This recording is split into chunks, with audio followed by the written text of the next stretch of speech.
ಬಹಳ ಸುರಳಿತವಾಗಿ ನಡೆದಿದೆ. ಅದಕ್ಕೆ ನಾನು ಈ ಸರ್ಕಾರಕ್ಕೆ ಹಾರ್ದಿಕವಾದಂತಹ ಅಭಿನಂದನೆಗಳನ್ನು ಸಲ್ಲಿಸ್ತೇನೆ.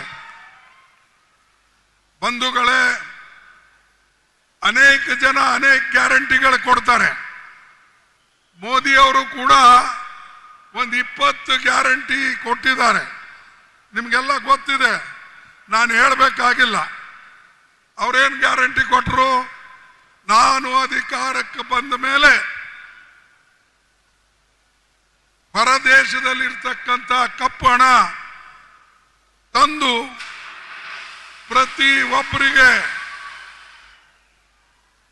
15 ಲಕ್ಷ ರೂಪಾಯಿ ಕೊಡ್ತೀನಿ ಅಂತ ಹೇಳಿ ಅವರು ಎಲ್ಲರಿಗೆ ಒಂದು ಪ್ರಮಾಣ ಮಾಡಿ ಹೇಳಿದ್ರು. ಅದನ್ನ ಕೊಡಕ್ಕಾಯ್ತಾ? ಅವರಿಗೆ ಆಗಲಿಲ್ಲ. ಅದೇ ರೀತಿಯಾಗಿ 2 ಕೋಟಿ ನೌಕರಿಗಳು ಕೊಡ್ತೀನಂದ್ರು. ಅದು ಕೊಡಕ್ಕಾಯ್ತಾ? ಅವರಿಗೆ ಆಗಲಿಲ್ಲ. ನೋಟ್ ಬಂದಿ ಮಾಡಿದ್ರು. ಮಾಡಿ ನಾನು ದೇಶಕ್ಕೆ ಉದ್ಧಾರ ಮಾಡ್ತೀನಿ ಅಂತ ಹೇಳಿ ಎಲ್ಲಿ ಬಡವರ ಸಂಸಾರಗಳನ್ನು ಹಾಳು ಮಾಡಿದ್ರು. ಇಂಥವ ಅನೇಕ ವಿಚಾರಗಳಿವೆ. ನಾ ಎಲ್ಲನೂ ಕೂಡ ಈ ಸಂದರ್ಭದಲ್ಲಿ ಹೇಳಕ್ ಹೋಗೋದಿಲ್ಲ. ಆದರೆ ನಮ್ಮ ಸರ್ಕಾರ ಏನು ಗ್ಯಾರಂಟಿಯನ್ನ ಹೇಳಿತ್ತೋ, ಚುನಾವಣೆಯಲ್ಲಿ ನಾವು ಏನು ವಾಗ್ದಾನ ಮಾಡಿದ್ದೇವೆ, ಮತ್ತು ವಿಶೇಷವಾಗಿ ರಾಹುಲ್ ಗಾಂಧಿಯವರು, ಪ್ರಿಯಾಂಕಾ ಗಾಂಧಿಯವರು ಇಲ್ಲಿ ಬಂದು ಪ್ರತಿ ಒಂದು ಗ್ಯಾರಂಟಿ ಬಗ್ಗೆ ಬಹಿರಂಗವಾಗಿ ಅವರು ಹೇಳಿದ್ರು. ಅದನ್ನ ಇವತ್ತು ಕರ್ನಾಟಕ ಸರ್ಕಾರ ಇಂಪ್ಲಿಮೆಂಟ್ ಮಾಡಿದೆ, ಅನುಷ್ಠಾನದಲ್ಲಿ ತಂದಿದೆ. ಇದು ಬಹಳ ದೊಡ್ಡ ಸಾಧನೆ ನಮ್ಮದಾಗಿದೆ. ಅದಕ್ಕಾಗಿ ನಾವೆಲ್ಲರೂ ಕೂಡ ಮೆಚ್ಚಲೇಬೇಕು. ಮತ್ತು ಇನ್ನೊಂದು ವಿಶೇಷವಾಗಿ ನಾವು ನೋಡ್ತಕ್ಕಂಥದ್ದು, ಈಗ ದೇಶದಲ್ಲಿ ಅನೇಕ ಘಟನೆಗಳು ನಡೆದಿವೆ. ಅದರಲ್ಲಿ ವಿಶೇಷವಾದಂಥದ್ದು ನಿಮಗೆಲ್ಲ ಗೊತ್ತಿದೆ. ಮೊನ್ನೆ ಪಹಲ್ಗಾಂವ್ನಲ್ಲಿ ಒಂದು ದೊಡ್ಡ ಘಟನೆ ನಡೀತು. ಆ ಪಹಲ್ಗಾಂವ್ನಲ್ಲಿ 26 ಜನರದ ಕೊಲೆ ಆಯಿತು. ಯಾಕೆ ಕೊಲೆ ಆಯಿತು?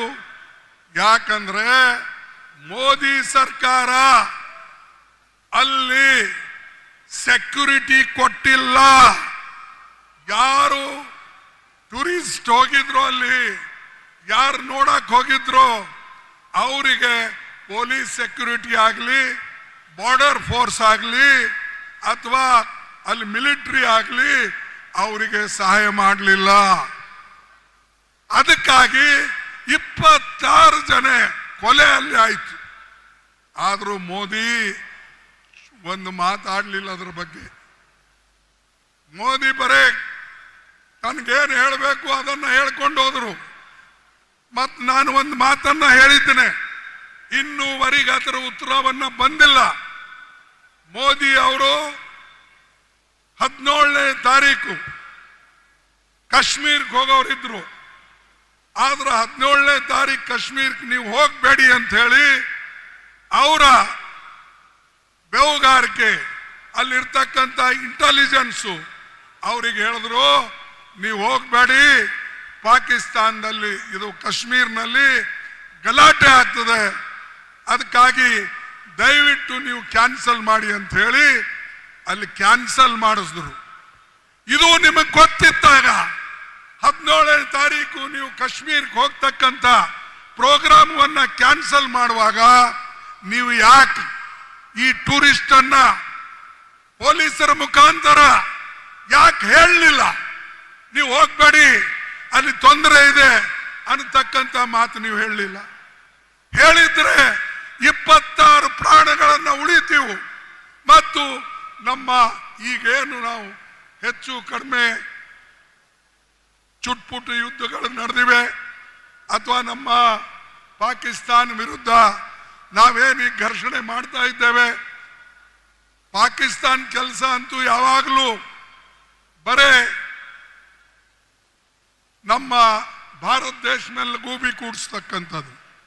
ಅವ್ರಿಗೆ ಶಕ್ತಿ ಇಲ್ಲ, ಶಕ್ತಿಹೀನರು. ಇವತ್ತು ಚೈನಾದಿಂದ ಸಪೋರ್ಟ್ ತಗೊಂಡು ಅವರು ನಮ್ಮ ಮೇಲೆ ದಾಳಿ ಮಾಡತಕ್ಕಂತ ಪ್ರಯತ್ನವನ್ನ ಮಾಡಿದ್ದಾರೆ. ಇದು ಎಂದೂ ಕೂಡ ನಮ್ಮ ದೇಶ ಸಹಿಸೋದಿಲ್ಲ. ನಾವು ಒಕ್ಕಟ್ಟಿದ್ದೇವೆ ಅಂತ ಹೇಳಿ ನಾನು ಮೊದಲೇ 22ಕ್ಕೆ ಬೆಂಗಳೂರಿನಲ್ಲಿ ಹೇಳಿದ್ದೆ. 22ಕ್ಕೆ ನಾ ಬೆಂಗಳೂರಿನಲ್ಲಿ ಹೇಳಿ ಇಡೀ ದೇಶ ಒಕ್ಕಟ್ಟಾಗಿ ಸರ್ಕಾರಕ್ಕೆ ನಾವು ಬೆಂಬಲ ನೀಡಬೇಕು ಮತ್ತು ಯಾರು ನಮ್ಮ ವಿರುದ್ಧ ಹೋರಾಟಕ್ಕೆ ಬರ್ತಾರೋ ನಾವೆಲ್ಲರೂ ಸೇರಿ ವಿರುದ್ಧ ಮಾಡೋಣ, ಹೋರಾಟ ಮಾಡೋಣ, ಅದಕ್ಕಾಗಿ ಪ್ರಾಣ ಕೊಡೋಣ. ದೇಶ ಅನ್ನತಕ್ಕಂಥದ್ದು ಮುಖ್ಯ, ಆಮೇಲೆ ಜಾತಿ ಧರ್ಮ ಎಲ್ಲ. ಆದ್ರೆ ಇಲ್ಲೇನಾಗಿದೆ, ಇವತ್ತು ವಿಶೇಷವಾಗಿ ಮೋದಿ ಮುಖ್ಯ ಆಗಿದ್ದಾರೆ, ದೇಶ ಆಮೇಲೆ. ಯಾಕಂದ್ರೆ ಅವ್ರಿಗೆ ಉಳಿಸಕ್ಕೆ ನೀವು ವಿಶೇಷವಾದಂತ ಮಾಹಿತಿ ಕೊಡ್ತೀರಿ, ಆದ್ರೆ ಬಡವರಿಗೆ ಸಂರಕ್ಷಣೆಗಾಗಿ ಕೊಟ್ಟಿಲ್ಲ. ಇದು ನಾವು ತಿಳ್ಕೊಳ್ಬೇಕು. ದೇಶಕ್ಕಾಗಿ ನಾವು ಹೋರಾಡ್ತೇವೆ, ಬರೇ ನೀವ ಅಲ್ಲ, ಕಾಂಟ್ರಾಕ್ಟ್ ಯಾರು ನೀವೇ ತಗೊಂಡಿಲ್ಲ. ಈ ದೇಶಕ್ಕಾಗಿ ಇಂದಿರಾ ಗಾಂಧಿ ಅವರು ತನ್ನ ಪ್ರಾಣ ಕೊಟ್ಟಿದ್ದಾರೆ, ರಾಜೀವ್ ಗಾಂಧಿ ಅವರು ತನ್ನ ಪ್ರಾಣವನ್ನು ಕೊಟ್ಟಿದ್ದಾರೆ. ಅದೇ ರೀತಿಯಾಗಿ ಮಹಾತ್ಮ ಗಾಂಧೀಜಿ ಅವರು ಸ್ವಾತಂತ್ರ್ಯ ತಂದು ಕೊಟ್ಟು ತನ್ನ ಪ್ರಾಣವನ್ನ ಈ ದೇಶಕ್ಕಾಗಿ ಕೊಟ್ಟಿದ್ದಾರೆ. ಅಂತ ಪಕ್ಷ ನಮ್ಮ ಕಾಂಗ್ರೆಸ್ ಪಕ್ಷ. ಇಂಥ ಕಾಂಗ್ರೆಸ್ ಪಕ್ಷಕ್ಕೆ ನೀವು ಗೂಬಿ ಕೂಡಿಸ್ತಕ್ಕಂಥ ಪ್ರಯತ್ನ ಮಾಡ್ತೀರಿ, ನಮ್ಮ ಮೇಲೆ ಕೇಸ್ ಹಾಕೋ ಪ್ರಯತ್ನ ಮಾಡ್ತೀರಿ, ನಮಗೆ ಇಡಿ ಕೇಸ್ ಹಾಕ್ತೀರಿ. ನಮ್ಮ ಪೇಪರ್ ನ್ಯಾಷನಲ್ ಹೆರಾಲ್ಡ್ ಅಂತ ಪೇಪರ್ ಮೇಲೆ ಗೂಬಿ ಕೂಡಿಸಿ ಇವತ್ತು ನೀವು ಇಡಿ, CBI, ಇನ್ಕಮ್ ಟ್ಯಾಕ್ಸ್ ನೋಟಿಸ್ಗಳನ್ನು ಕೊಟ್ಟು ನಮ್ಮನ್ನ ಮೆತ್ತಗೆ ಮಾಡಬೇಕು ಅಂತ ಹೇಳಿ ನೀವು ಪ್ರಯತ್ನ ಮಾಡ್ತಾ ಇದ್ದೀರಿ. ಇದು ಎಂದೂ ಸಾಧ್ಯ ಇಲ್ಲ. ಕಾಂಗ್ರೆಸ್ ಪಾರ್ಟಿ ಎಂದೂ ಕೂಡ ಯಾರಿಗೂ ಮಳೆದಿಲ್ಲ, ಬಗ್ಗದಿಲ್ಲ ಅನ್ನತಕ್ಕಂಥ ಮಾತನ್ನ ನಿಮಗೆ ಸ್ಪಷ್ಟವಾಗಿ ಹೇಳ್ತೇನೆ. ನಮ್ಮ ದೇಶಕ್ಕಾಗಿ ನಾವೆಲ್ಲನೂ ಸರ್ವಸ್ವವನ್ನು ಕೊಟ್ಟಿದ್ದೇವೆ. ಆದರೆ ಇವತ್ತು ಇರ್ತಕ್ಕಂಥವ್ರು ದೇಶದ ಬಗ್ಗೆ ಅಂತೂ ಹೋರಾಟ ಮಾಡಿಲ್ಲ, ಆದರೆ ದೇಶದಲ್ಲಿ ದುರಾಡಳಿತವನ್ನು ನಡೆಸಿದ್ದಾರೆ. ಅದನ್ನ ನೋಡಿ ಈಗ ಮೊನ್ನೆ ನಾವು ಒಂದು ಮೋದಿ ಅವರು ಹೇಳಿದ್ರು ಸರ್ಕಾರದಿಂದ, ಇಲ್ಲ ಹೊರದೇಶಕ್ಕೆ ಡೆಲಿಗೇಷನ್ ಕಳಿಸ್ಬೇಕು ಅಂತ ಹೇಳಿ.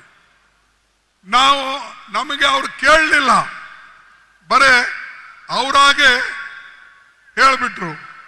ಆದ್ರೆ ನಾವು ದೇಶದ ದೃಷ್ಟಿಯಿಂದ ಏನೂ ಮಾತಾಡದೆ ಇವತ್ತು ನಮ್ಮ ಎಲ್ಲ ಡೆಲಿಗೇಷನ್, ನಮ್ಮೆಲ್ಲ ರಿಪ್ರೆಸೆಂಟೇಟಿವ್ಗಳನ್ನ ಹೊರದೇಶಕ್ಕೆ ದೇಶದ ಬಗ್ಗೆ ವಿಚಾರವನ್ನ ಪ್ರಸ್ತಾಪ ಮಾಡಕ್ಕೆ ನಾವು ಕಳಿಸ್ತಾ ಇದ್ದೇವೆ.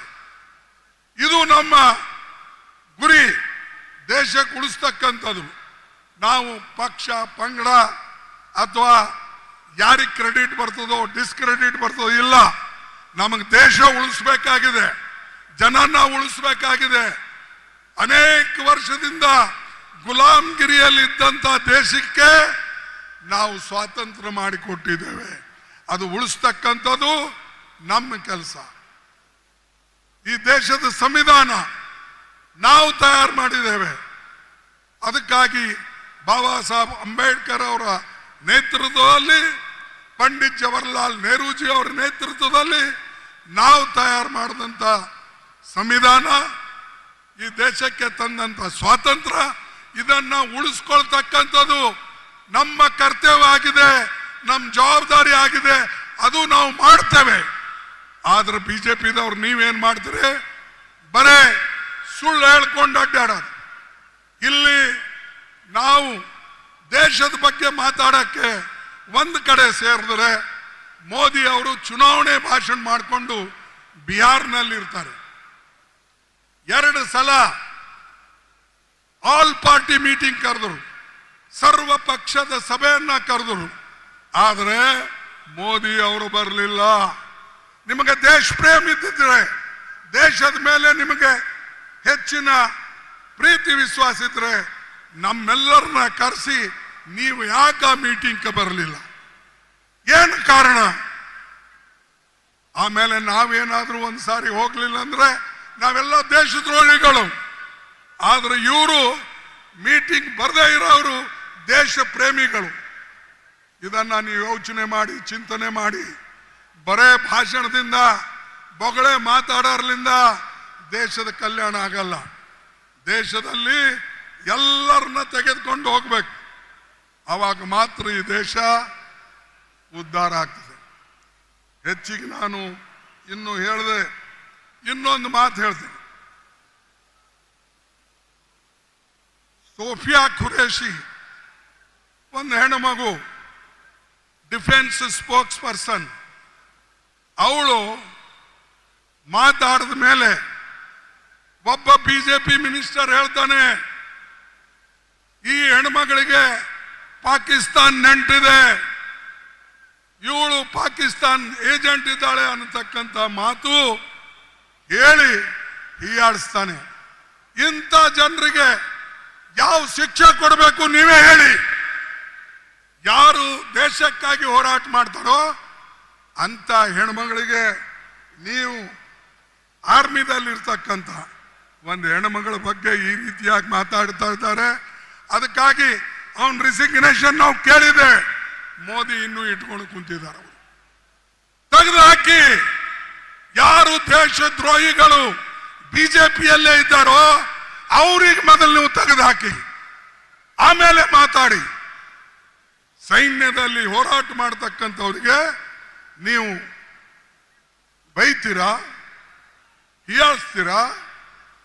ಯಾಕಂದ್ರೆ ಆಕಿನ ಹೆಸರು ಖುರೇಶಿ ಇದೆ. ಇಂಥ ಕೆಟ್ಟ ಜನ ಬಿಜೆಪಿಯಲ್ಲಿ ತುಂಬಿದ್ದಾರೆ. ಮೋದಿ ಸಾಹೇಬ್ರೆ, ಮೊದಲು ಅಂಥವ್ರಿಗೆ ಖಾಲಿ ಮಾಡಿ, ಅಂಥವ್ರು ರಾಜೀನಾಮೆ ತಗೊಳ್ಳಿ, ಅವರಿಗೆಲ್ಲ ಒದ್ದು ಹೊರಗಾಕಿ, ಆವಾಗ ಇದು ಗೊತ್ತಾಗ್ತದೆ. ಅದಕ್ಕಾಗಿ ಈ ನಾವೆಲ್ಲರೂ ಕೂಡ ವಿಚಾರ ಮಾಡತಕ್ಕಂಥದ್ದು. ನಾನು ಹೆಚ್ಚು ಮಾತನಾಡಿದೆ, ಇನ್ನು ಎರಡು ಮಾತು ನಮ್ಮ ರಾಜ್ಯದ ಬಗ್ಗೆನೂ ಕೂಡ ನಾನು ಹೇಳಬೇಕಾಗ್ತದೆ. ಸರ್, ಈಗ ರಾಹುಲ್ ಗಾಂಧೀಜಿ ಅವರು ಒಂದು ಪ್ರೋಗ್ರಾಮ್ ಕೊಟ್ಟಿದ್ರು.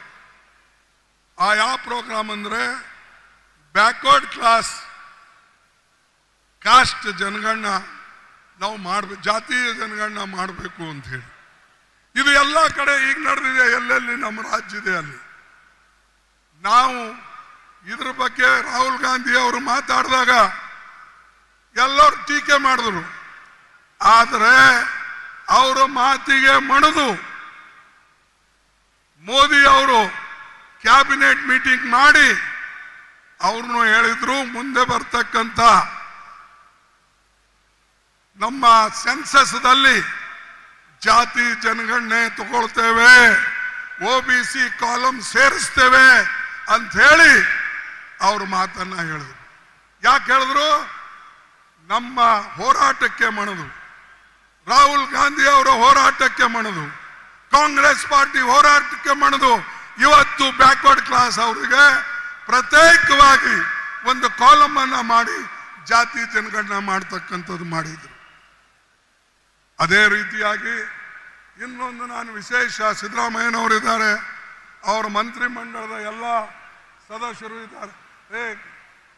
ಸ್ವಲ್ಪ ಇರಿ, ಆಮೇಲೆ ಮಾತಾಡೋಕೆ ನಾ ಅಪಾಯಿಂಟ್ಮೆಂಟ್ ಇಸ್ಕೊಡ್ತೀನಿ, ಆಮೇಲೆ ಹೋಗಿ ಮಾತಾಡಿ.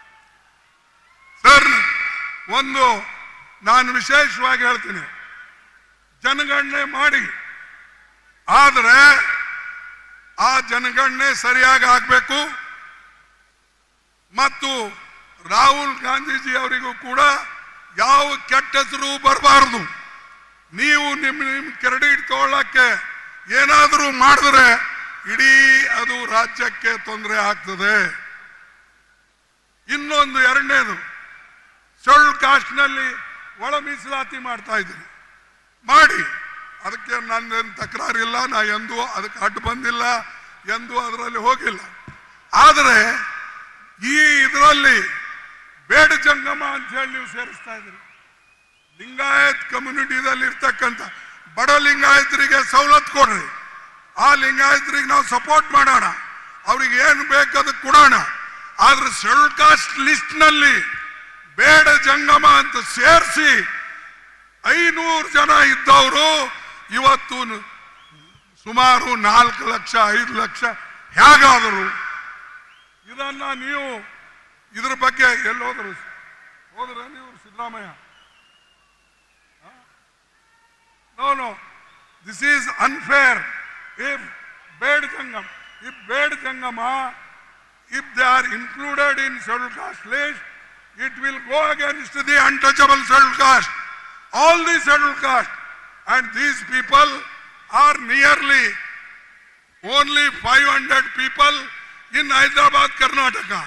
Today they are nearly 4.5 lakhs. Where from they have come? ಎಲ್ಲಿಂದ ಬಂದರು ಅಂದ್ರೆ ಈ ರೀತಿಯಾಗಿ ನೀವು scheduled caste ಜನರ ಹಕ್ಕನ್ನ ಒಂದು ಕಿತ್ಕೊಳ್ಬೇಕಂತ ಮಾಡಿರೋ, ಏನು ಅವ್ರಿಗೆ ಸಹಾಯ ಮಾಡ್ಬೇಕಂತ ಮಾಡಿರೋ?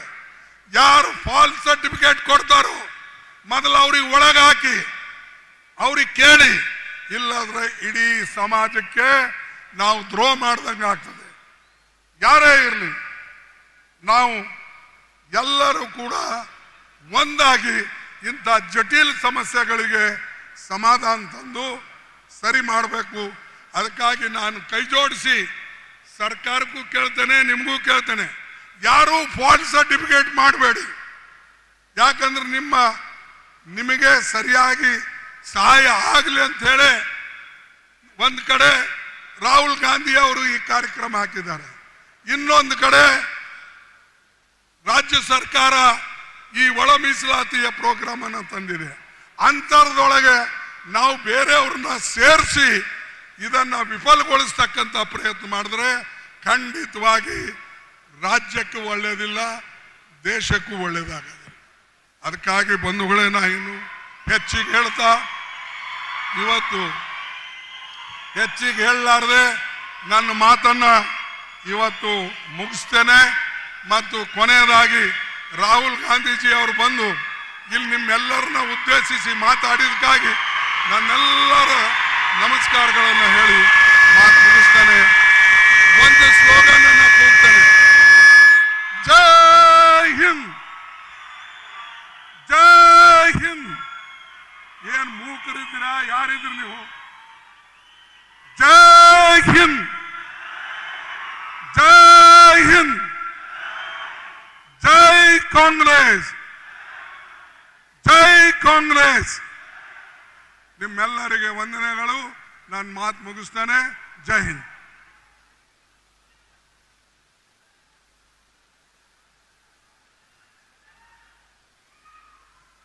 ಧನ್ಯವಾದ ಖರ್ಗೆ ಸಾಹೇಬರಿಗೆ. ಈಗ ಮುಂದೆ ನಾನು ಆರಂಭದಲ್ಲಿ ಹೇಳಿದೆ, ಸವಾಲುಗಳನ್ನ ಬಂಡೆಯಂತೆ ಎದುರಿಸುವ ಸರ್ಕಾರ ನಿಮ್ಮ ಸರ್ಕಾರ, ನುಡಿದಂತೆ ನಡೆದ ಬದ್ಧ ಸರ್ಕಾರ ನಮ್ಮ ಸರ್ಕಾರ, ಜನಪರ ಸೇವೆಗೆ ಸದಾ ಸಿದ್ಧ ಸಿದ್ದರಾಮಯ್ಯನವರ ಸರ್ಕಾರ. ಅವರು ಮಾತನಾಡೋದಕ್ಕೆ ಮೊದಲು ಹೆಚ್ಚಿನ ವಿಡಿಯೋಗಳಿಗೆ ಪ್ರತಿಧ್ವನಿ ಯೂಟ್ಯೂಬ್ ಚಾನೆಲ್ ಸಬ್ಸ್ಕ್ರೈಬ್ ಮಾಡಿ, ಬೆಲ್ ಐಕಾನ್ ಕ್ಲಿಕ್ ಮಾಡಿ.